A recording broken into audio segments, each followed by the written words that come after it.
অবৈধভাবে ফ্ল্যাট গ্রহণের মামলায় ব্রিটিশ এমপি টিউলিপ সিদ্দিককে ফের তলব করেছে দুর্নীতি দমন কমিশন দুদক। রাজধানীর গুলশান ২-এর ১১ নম্বর রোডে ইস্টার্ন হাউজিং থেকে অর্থ পরিশোধ না করে ফ্ল্যাট গ্রহণের অভিযোগে ফের তলব করা হয়েছে তাকে।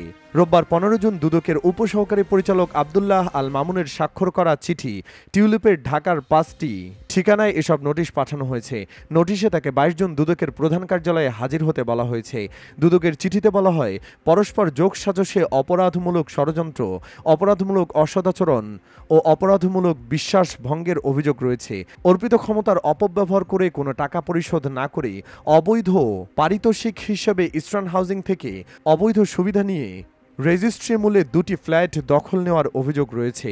চিঠিতে আরও বলা হয়েছে, সুষ্ঠু তদন্তের স্বার্থে আপনার বক্তব্য শ্রবণ ও গ্রহণ করা একান্ত প্রয়োজন।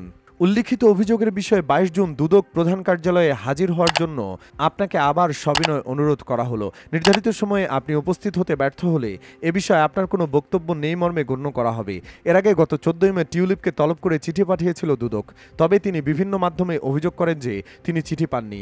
এই অভিযোগের পরিপ্রেক্ষিতে এবার পূর্বের ঠিকানাসহ আরও ২টি নতুন ঠিকানায় মোট ৫টি ঠিকানায় চিঠি পৌঁছে দেওয়া হয়েছে। দুদক সূত্র জানায়, সংশ্লিষ্ট থানায় সহায়তায় রেজিস্ট্রি, ডাকযোগ এবং সরাসরি দুদক কর্মকর্তাদের মাধ্যমে চিঠিগুলো প্রকাশ্যে স্থানে টাঙিয়ে রাখা হবে। দুদকের মহাপরিচালক আক্তার হোসেন বলেন, টিউলিপের চিঠি না পাওয়ার অভিযোগ করায় এবার নিশ্চিতভাবে পৌঁছানোর ব্যবস্থা করা হয়েছে।